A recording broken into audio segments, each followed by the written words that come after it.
Selamat datang di channel Sejarah Asik bersama Bu Agustin. Pada kesempatan kali ini kita akan belajar tentang sejarah peminatan kelas 12 KD 3.5, yaitu sejarah kontemporer.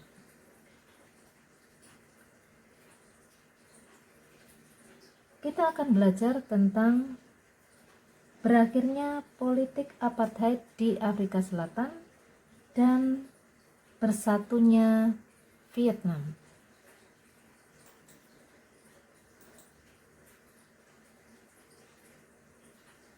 Sebelum kita melihat bagaimana berakhirnya politik apartheid di Afrika Selatan, alangkah baiknya kita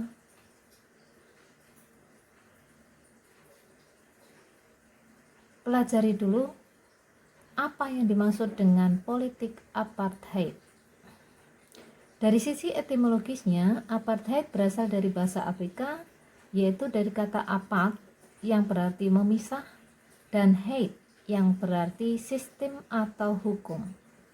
Jadi, apartheid adalah sistem pemisahan ras atau yang sering juga dikenal dengan politik perbedaan warna kulit yang diberlakukan di Republik Afrika Selatan dalam kurun waktu 1948 hingga 1993.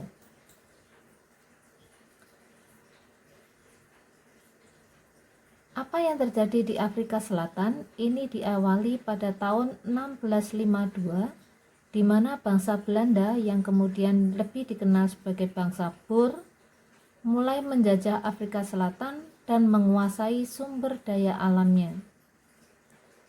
Akan tetapi, keberadaan bangsa Boer ini terganggu dengan kedatangan Inggris yang memiliki tujuan yang sama, sehingga mengakibatkan terjadinya perang Boer antara Inggris dengan bangsa Boer atau Belanda di tahun 1899 sampai 1902 dan dimenangkan oleh Inggris, sehingga kemudian Inggris mendirikan negara dominion yang dikenal dengan Union of South Africa.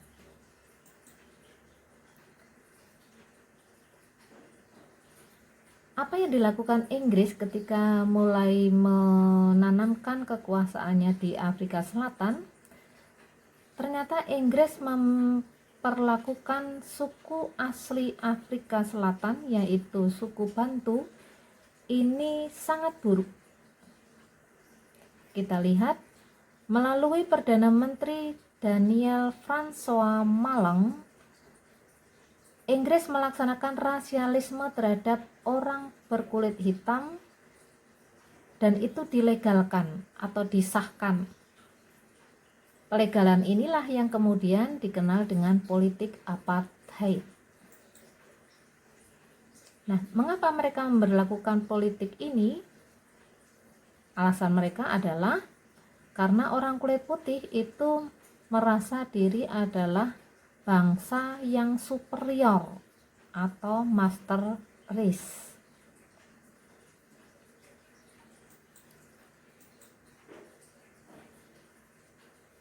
Di mana sih Afrika Selatan itu?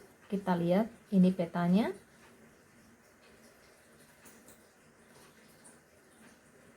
Inilah Afrika Selatan. Jadi kalau kita lihat di peta secara luas atau peta dunia, ini Afrika itu di sini.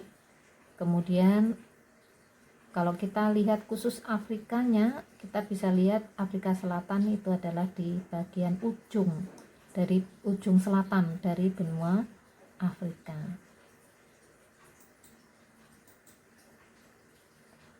Bagaimana pemberlakuan apartheid? Kita lihat, seluruh warga kulit hitam Afrika Selatan dipindahkan ke salah satu dari 10 wilayah suku ini. Jadi bisa dikatakan 87% wilayah Afrika yang lain itu dikuasai oleh kulit putih. Jadi orang kulit hitam itu hanya mendapat satu wilayah. Dan wilayah itu adalah merupakan wilayah yang tidak subur. Guna mengawasi orang-orang kulit hitam, maka diberlakukan 4 undang-undang, yaitu yang pertama, Undang-Undang Larangan Nikah Campur. Artinya, orang kulit hitam tidak boleh menikah dengan orang kulit putih. Kemudian yang kedua, Undang-Undang Registrasi Penduduk atau Population Registration Act, yaitu undang-undang yang diwajibkan atau yang mewajibkan semua orang kulit hitam untuk mendaftarkan diri menurut kelompok dan sukunya masing-masing. Kemudian yang ketiga, Undang-Undang Wilayah Kelompok atau Group Areas Act, yaitu undang-undang yang mengatur pemisahan tempat tinggal orang-orang kulit putih dan kulit hitam, di mana dalam pelaksanaannya ini berhasil memaksa merelokasi 3,5 juta orang pada akhir tahun 1980-an. Dan yang keempat adalah Undang-Undang Reservasi Pemisahan Fasilitas. Ini maksudnya fasilitas-fasilitas umum untuk mereka yang kulit hitam dengan kulit putih itu dipisahkan.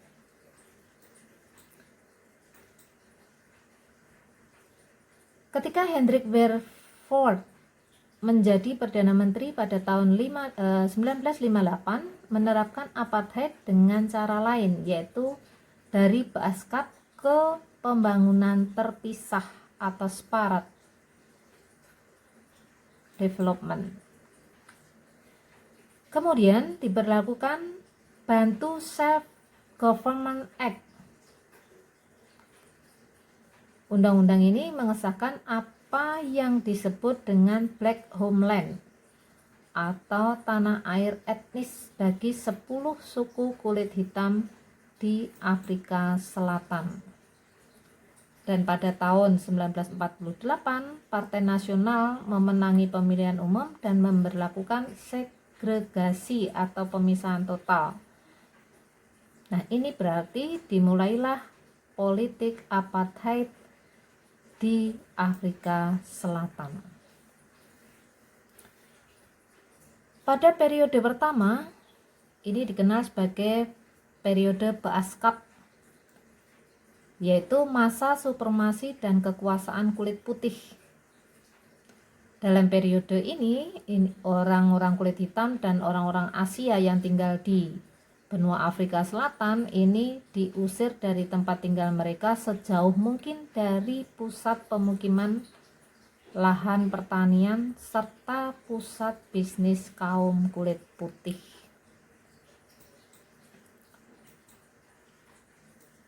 Apakah orang kulit hitam kemudian diam saja? Tidak. Orang kulit hitam tidak tinggal diam.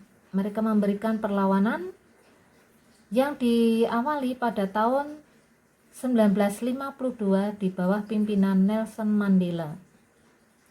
Mereka membentuk organisasi modern, yakni African National Congress atau ANC, yang bertujuan untuk mengalahkan dominasi politik kulit putih. Kemudian tahun 1955, ANC membentuk koalisi gabungan kulit berwarna atau kulit kuning, jadi berkoalisi dengan orang-orang Asia yang tinggal di Afrika dengan tujuan menggandeng oposisi lain supaya lebih kuat. Koalisi ini berhasil mencanangkan Freedom Charter yang kemudian menjadi program ANC berikutnya. Kemudian tahun 1970, dunia internasional berhasil menekan pemerintah baru di bawah pimpinan Perdana Menteri Pieter Willem Botha yang akhirnya melakukan beberapa reformasi dalam politik dan undang-undang. Sayangnya, Botha tidak menghapuskan secara keseluruhan undang-undang apartheid sehingga keadaan semakin kacau. Dan ini berlangsung hingga tahun 1889 ketika terpilih Ferdinand Willem de Klerk yang segera membebaskan Nelson Mandela dan menghapuskan beberapa undang-undang tentang apartheid. Jadi 4 undang-undang yang tadi diberlakukan, ini kemudian dihapuskan oleh Willem de Klerk pada tahun 1989. Dan pada tahun 1994 diadakan pemilu anti-rasial pertama dan hasilnya Nelson Mandela serta ANC keluar sebagai pemenang. Kemudian pada tanggal 10 Mei 1994 Nelson Mandela ditetapkan sebagai presiden kulit hitam pertama Afrika. Dengan demikian, pada tahun 1994 itulah politik apartheid di Afrika Selatan berakhir. Nah, ini Nelson Mandela ketika muda, dan ini Nelson Mandela ketika beliau menjabat sebagai presiden. Baiklah anak-anak, demikian tadi materi kita tentang politik apartheid. Terima kasih. Kita jumpa pada materi berikutnya. Selamat pagi.